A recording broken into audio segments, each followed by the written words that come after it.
And here we are. I think we decided for this week's show, we're just going to talk about stuff. Yeah. Presents, gifts, electronics. We'll do good and bad, but mostly we're going to try and recommend things that we really like or that we lust for, that we want, that would be great holiday gifts. So this is like a full-on consumer, like festival.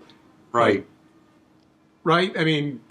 Yeah, and it's good timing because, of course, we're both knee-deep in our shopping. Yours going well, or... I've bought nothing.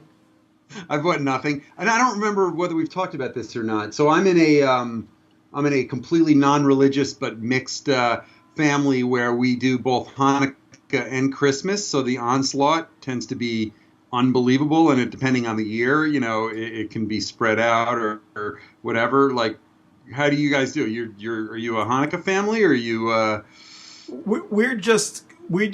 We basically celebrate gluttony in all of its forms.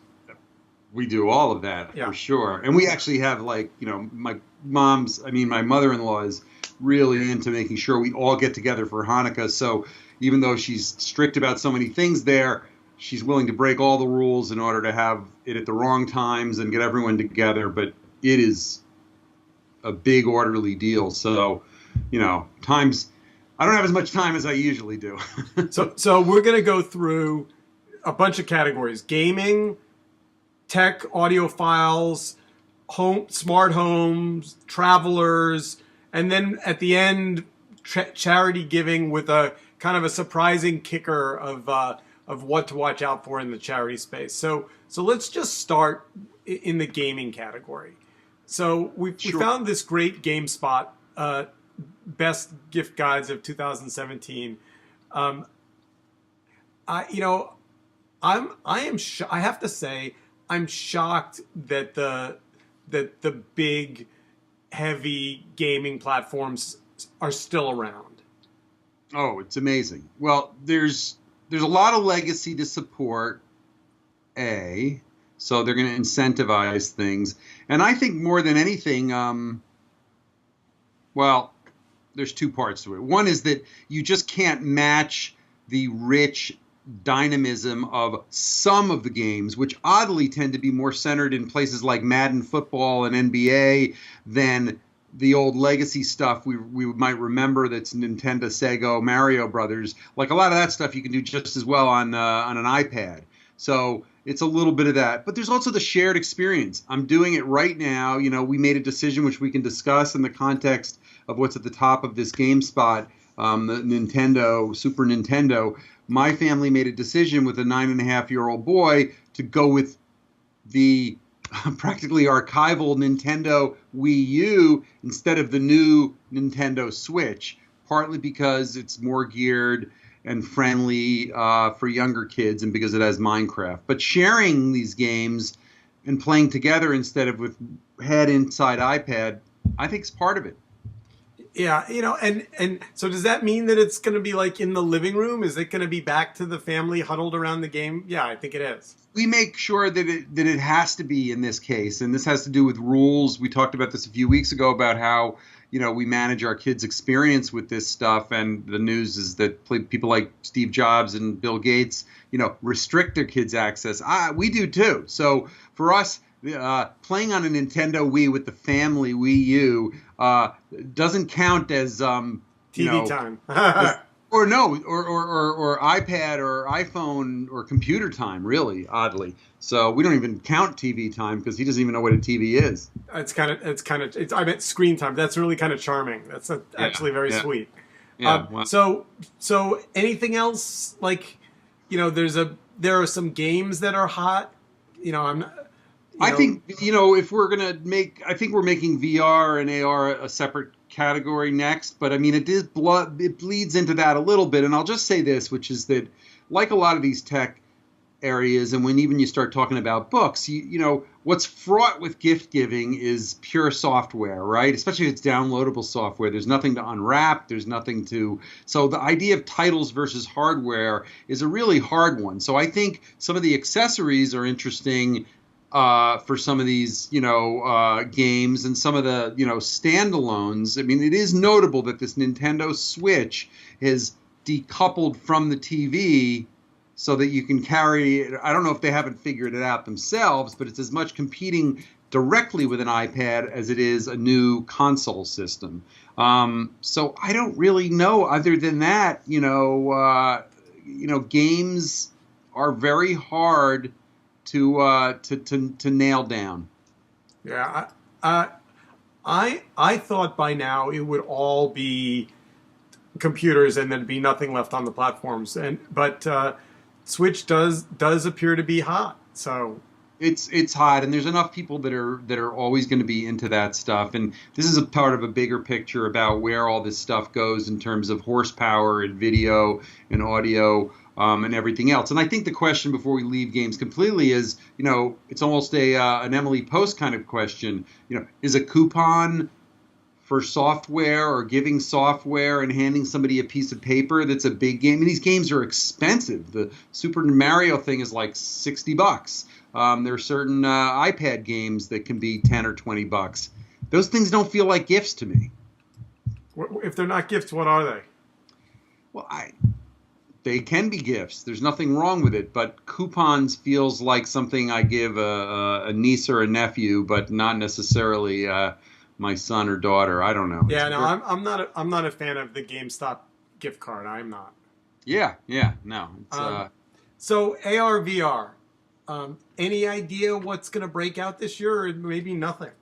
Well, I'm not enough of a fully immersed expert. I spent some time on it about a year ago. And what I determined then, which I still see no signs are, is that you have a line between the 300, 500 and above headsets and the gear versus the extremely promising initially Google Cardboard and their ilk that are either free or practically free, going up to $50 or so dollars. What seemed at least a year ago to be a no man's land is to be able to get something that's reasonable and might have an inventory of games, for $50, $75 up to $200. I don't really know the current status of that, but some of the development is ready at the gates, but the hardware still seems to just not be where it needs to be. And it's a price point issue more than anything. Yeah. I would agree. I'll just say this. I'm surprised. I don't know whether, some of the acquisitions that happened over the last few years, in particular Facebook, have not hit the development stride that they were hoping for. But you would think somebody would break out and pull an Amazon on this, which is to say force ownership of the market by making a low-cost, acceptable device be affordable. And it hasn't seemed to have happened. So, it's very gimmicky and fun. Last year we got a Google Cardboard inside our Sunday New York Times a week before Christmas. But I don't know. Do you? You've looked at a few of these things, and you might want to just say, because I think, the new iPhone starts to tiptoe in that direction. I think Facebook Go is going to be the big $199 winner in the space. This year, though? No, it's going to miss it's going to miss the holiday season, which is a shame. But at the end of the day, when you can put on a $200 without having to drop your phone in it, because no one wants to do that, and it's wireless, and you can see all your friends, and they've all got animated characters, and they can all gather together and watch a movie, and I think that's going to be a thing. Yeah, no, I completely. But not for the holidays. Yeah, nope. Yeah, yep. Okay, onward. All right, so let's get to the audio stuff, because the audio stuff is fun. Yeah. There's an Engadget holiday gift guide that we found that we like a lot. Yeah. Do you have any of the various remote speakers in your house? Yeah. Let's we should talk about that from a context point of view. So, I had the first and a half generation of Sonos, and to me, the dividing line on this, which is only barely being tiptoed across right now, is Can these things easily plug into whatever you're watching your television on? Can you without bringing in the audio file people that don't know about computers from your local town or city, to work on your house? Can you get really good audio on all the Netflix and Amazon and everything else that you're viewing? Are you still in this balkanized world where you can wire all your houses and have, your stereo playing at a party, but like the stuff doesn't mix? Now, the answer is you can do that for $800 or $1,000, but it's a little bit like what we just said with AR and VR. Where's the $150 solution? And I'm a kludge person who has gone to great lengths to take kind of reasonable computer speakers and wired them and hooked them up, but it's a hack. And I think we're still not 100% there yet. Sonos is very promising, and so are a few of the other players. What do you have a feeling on that at all? I have we're going to get to home automation in a minute, so let's hold off on talking about Echo. Although, to be fair, I have Echo hooked up to my great big home surround sound, system, and all I hardwired the house with speakers before, so Sonos, this time of year, Sonos is always a siren song for me. It always whispers my name. Oh, Steve. Right. You go to Best Buy and it's like, oh, look, Sonos is here. It would like you to take it home with you. And I never have. And I don't know why. All my friends have it. They all love it. But I guess I just feel like there's such a land grab going on in that space. Yeah, well, I think there's look, and this is consumery too, because it's a big deal, because there's a legacy of the Bose kinds of things, which have been around forever and were the first ones that kind of portabilized high fidelity, audio in a way, but those were like radios or CD players. And then the Jawbone, those boxes showed up, which you could just plug in or sometimes attach Bluetooth to. And in a way, version 1 of Sonos was the better version of that. It still comes down to plugging it into your television as well. And I just don't, if you've already wired your house, which a lot of audiophiles have, for good audio and surround theater experience for your Game of Thrones and stuff like that, you don't have the reason to do it. And it's really amazing. I mean, what gets understated is that this thing, the iPhone, was as much a breakthrough because of the little thing that's now been abandoned, that you could plug a normal audio, that circular single thing in there, and they didn't go proprietary on that as for any other reason. And speaker wires and connecting speakers, this is just one of these things that they've decided for competitive reasons to block you from easily integrating. I have a bunch of sound bars through the ages that I can't connect digitally.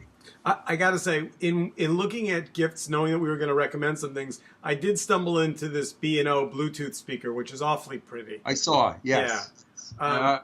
I like it a lot. Look, I would say if you're not an audiophile who's wired your house, it is a good time also to dabble in the entry price version of a Sonos or one of its competitors. I did this for my daughter, 17-year-old daughter, last year, and after not knowing what to do with it for a few months, she started loving it, because for her, it's a way to take her, rampant, love of music on Spotify, Pandora, and everything else, and occasionally share it with her friends or bring it over to the soccer dinner or something. And at $169, you kind of can't go wrong. So no, that would be a recommendation. To me, you can't. You have to have. I mean, it's a good gift, and there are a $95 version of those in off brands that are not so terribly bad if you just want to have any portability of your speaker. The Sonos, I bring that out on my back porch, and I can entertain a party with that. It's pretty powerful. But let's talk about headphones for a minute. Have you, I didn't think I wanted the iPhone wireless headphones, but everyone I know that has them just raves about them.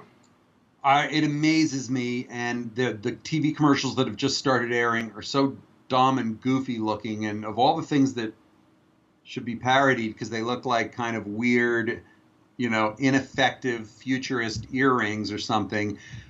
I love the idea of them. I love the untangledness.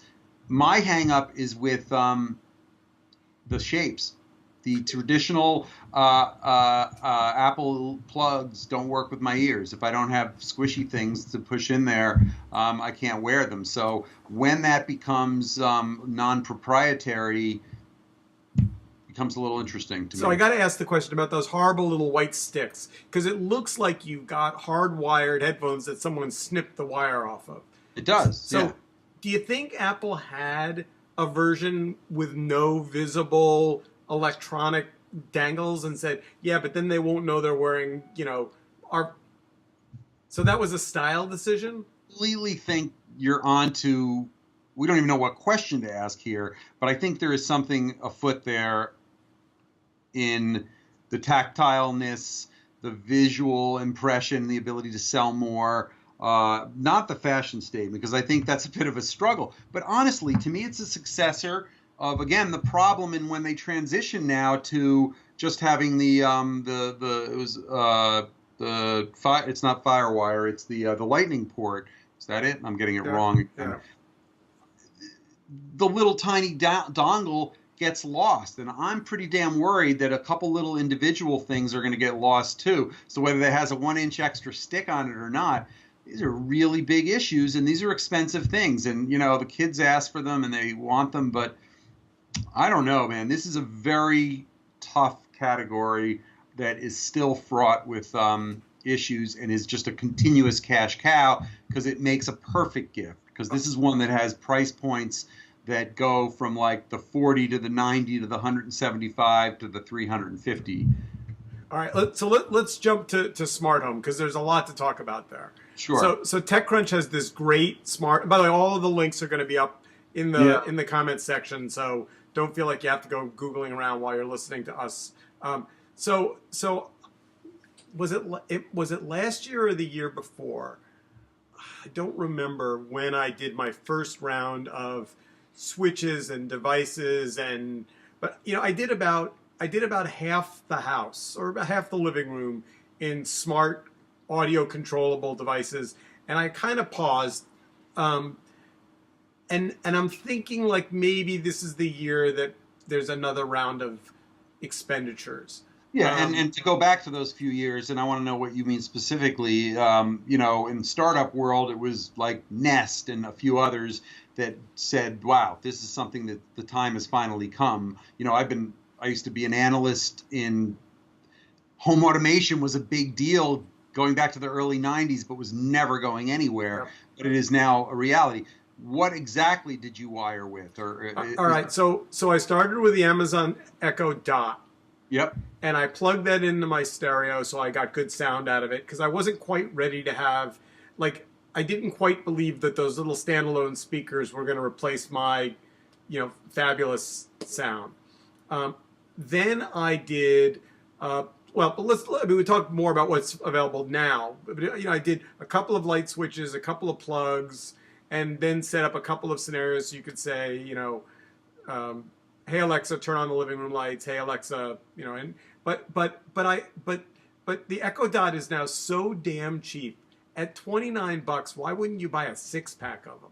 No, it's exactly, and it's look, I tend to divide it into 3 categories with these things, because for my family, we've been using the Echo Dot for a while, but it's really just a little decoupled Siri for us. It's just we ask it questions, we throw a kitchen timer on it, we occasionally ask it to play some music, although honestly it's not yet connected, even though it's capable of being connected to our Sonos, so it doesn't play particularly great audio, but we have not done any automation per se with it. And so I think home automation, simply having an intelligent agent and then audio are like the overlapping kind of pieces. And I'm surprised you didn't go mention climate control, because I thought that was the most significant real home automation thing that's real so far. So in our New York apartment, the building has standalone heat and AC units that are not controllable by a central thermostat. Right. Otherwise, I'd be all about that. Yeah. And I haven't quite been able to convince myself to buy a digital door lock because I just imagine all the versions of a nightmare that comes with it in terms of forgetting the code, the battery runs out on your phone, it's 2 a.m, you're tired. I want to believe that there's Kwikset has this, smart deadbolt, which is pretty cheap, and it's got a little keypad, but also a key. But if you need the key anyway, you still have to remember where your keys are. I don't know. So I would say, if I was going to give consumer advice, I would hold off. I think it's pointless to buy one of those home alarm things because they're a little bit like the old Garvin and everything else with cars. They were so locked in their own world and often an island of technology that they just got run over, and the legacy stuff has become obsolete and lame and built into cars and things. It's amazing. People just take their iPhone and they put it in front of whatever system they have for navigation. And I think with security, it's the same. Whereas Nest came in and did a complete internet-based, social-powered. What we do use, which is interesting because it just uses Bluetooth, is we put new doorbells in. Low tech, but awesome. We now have different sounds for our different doors in the house depending on what's being, rung, and it's, that's nothing. That's a good gift for $40. So the last thing on the list, have you ever bought any of those little tile, the find your missing keys, the tile things? Well, I haven't bought, but because I'm more in the family of adults compared to my wife, the loser of things, I still have taken out of the package a 4-year-old version of those. I can't remember the brand. They were little curved squares with a little hole in them, and you would put a little sticker on them and whatever. And that was never used it, but wanted to. And I think because those things have now become so nanotech, it is a great time for that. If I could have put 40 different things attached to my daughter's items before she went off to school, even 3 months ago, I'd have $300 more already. All right, which brings us to a particularly troubled category, the high-tech traveler. Yep. So I have one of those super fancy Go smart suitcases, Yep. which the airline folks have just said that I can't bring the battery onto the plane. I can't put the battery under the plane anymore, so I have to disassemble. Now, I never quite bought the battery and the USB power supply in my suitcase thing anyway. But that's where I got the tile. It was part of a tracking system for this theoretically smart suitcase. But, I don't know. There's the New York Magazine has this great, gifts for travelers site that we're going to share with everybody. I'm not sure that this is the year for the smart traveler. I don't know. Well, we can talk more about smart travelers, but I think in that particular category of the luggage, and New York Magazine usually does a good job of some of these things, but in areas where it gets a little too requiring tech nuance, it can start to feel a little Hammacher Schlemmer kind of. It's just a little kind of gimmicky, tricky stuff that just people just mindlessly buy or think might be interesting. Here's what I think is the issue with that stuff. Well, the markers that matter is, when Toomey or some of the big guys that do stylist stuff are really going to dive into smart stuff, that's when you probably should pay attention, not because you only care, but because the stuff's going to be threatening them. And I think it's a category that the miniaturization of computing itself has moved along so quickly that you start to wonder why you kind of need this, right? There's so many things that we, weren't aware are going to be an issue, that if your iPhone can do something attached to some things that get attached, or if you can get a keyboard, I have this, I have an iPad Pro with this detachable keyboard that's pretty damn awesome, that lets me do a huge number of things at a pretty miniature, size.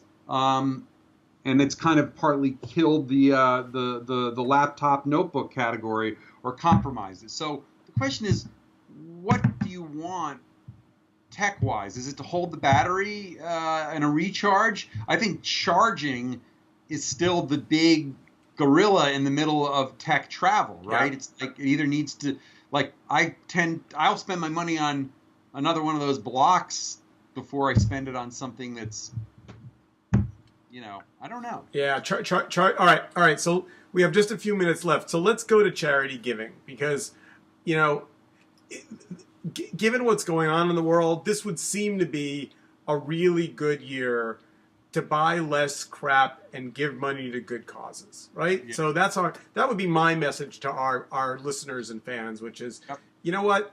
Take $100 that you were going to buy a crappy piece of electronics you don't really need, and so my recommendation is Charity Navigator. I really like it. A lot of detail there, a lot of information. It's not like maybe the prettiest UI in the world, but it's there's a it's and one of the mistakes I think people make is they go, oh well, what have I heard of, and then it's like, oh, Red Cross, I've heard of them, and ACLU is great, and UJA, but like maybe the answer this year is you go below the fold and you look for some places that aren't going to necessarily get as much money, but where your 25 or $50 could really matter.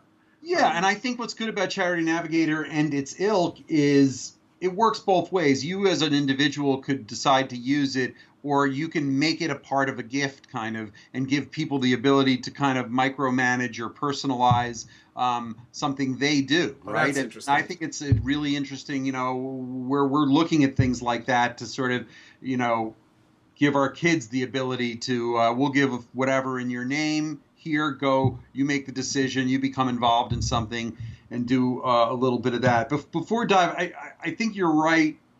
This is a really important year. We've known about some of these things forever. Trump and the election happened last year, and it was so quick to the holiday that it didn't matter much. This is the first year my family has ever said, you know what? I'm sick of that Christmas tree. I'm sick of killing a tree. And we completely have the guts yet for this, but we're all in favor of actually abandoning that and buying a tree that can then be planted or going some alternate route. And I think the larger point is that personal responsibility, it's like my vote doesn't matter kind of thing, starting to get involved in these things. I think we're at a tipping point of this in a lot of ways. And I encourage people to go small, vertical, and personal with whatever it is they do, as long as they can be assured of the integrity of things. So before we finish on Charity Navigator, you'd also mentioned, and I think you're absolutely right, one of the ways to support craftspeople and give gifts that have more meaning is, certainly Etsy, for sure. Yeah. Well, I think Etsy, and then I didn't want to stop without, talking about, even though it's been done forever in a way, Warby Parker kind of reinvented this idea of buy one, give one, where when you're buying something, the original deal with Etsy was you buy a pair of glasses from Etsy, a third world child gets them. And there's been criticism sometimes by certain experts in philanthropy saying that doesn't solve a problem. So Etsy's innovated and starts providing now eye care and optical support for third world children. So you mean Warby Parker, not Etsy. I'm sorry, Warby. Yeah. I'm thinking, is Etsy doing glasses now? I get it. No, but many have sort of followed in their wake and are doing really neat things. Tom's was one of the original people in this next wave of things. So I think that's one way to look at it. I think the homegrown aspect of things like Etsy are a really big deal, and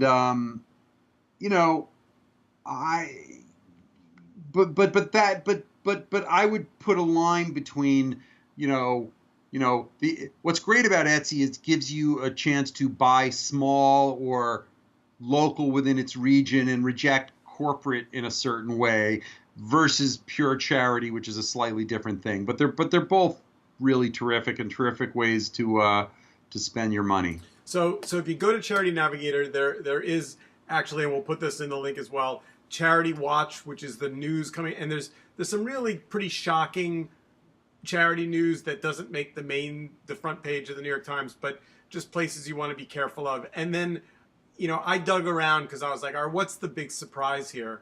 And it turns out, just as a little parting gift for our audience, take a guess what the number one most highly paid who the most highly paid charity CEO is. Well, I think I know the answer, but NRA? It is, in fact, Wayne LaPierre from the NRA is the number one highest paid, quote unquote, charity CEO, making $4,645,000 a year.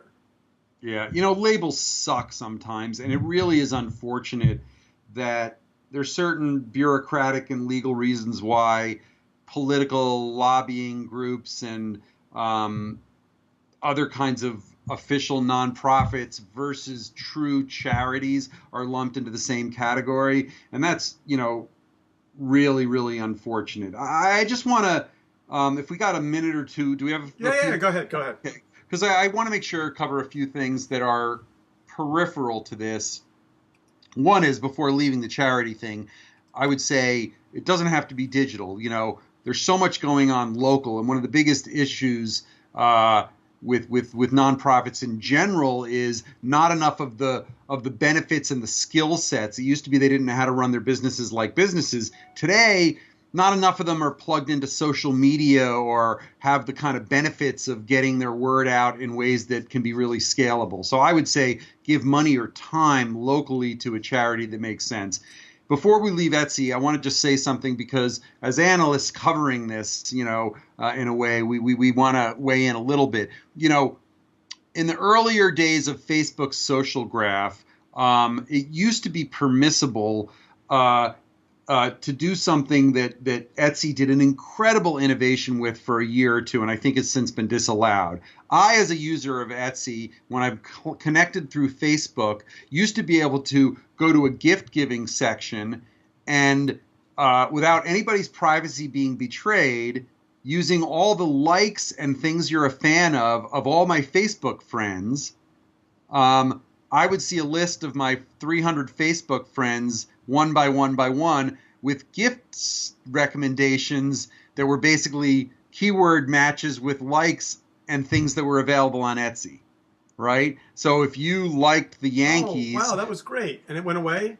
Yeah, I think that Facebook sort of shut it down a little bit, although...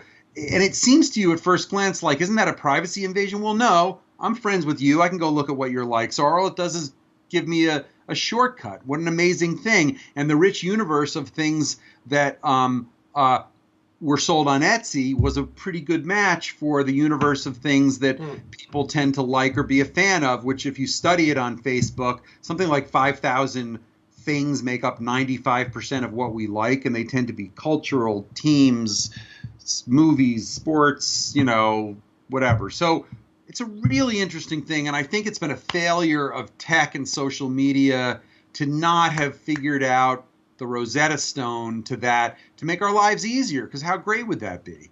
Well, we're going to go build that. We're going to go build that. No, honestly, I had a venture several years ago that tried to do that, and I'll tell you a little bit after about that. That could be another thing. Let's have a special thing where we show people ventures. I also want to just make a point that curation apps are great. They may not have done as well. They may not all be around the way they used to, but if you've ever heard of The Fancy, fancy.com, which is a great app, and there's a handful of others that are still around, they're really great, because then you get to see what are discoveries that your friends have made, and I actually tend to go back to those things a lot. The final thing I'll just say really quickly is I rely, without shopping directly through Amazon, on the Amazon reviews whenever I'm scratching my head about things, because there are so many and they are at such high volume that you can find out for something really recently, oh my God, the batteries didn't work for this thing. Oh, it's a scam. Oh, you need to return it. You can find out a wealth of information if you're trying to scratch your head and wondering if this works with that. That information's all out there. And with that, our pile of gifts has been ruffled through. Have a fabulous we'll be back next week with back to the tech news of the week and what's going on in the world. But we knew we wanted to get ahead of this shopping thing because folks are out there shopping. Now we have personal responsibility. We got to do our own shopping. Indeed. So all right. Future forward, Gene. Yep. Future forward. See you in a week. Bye.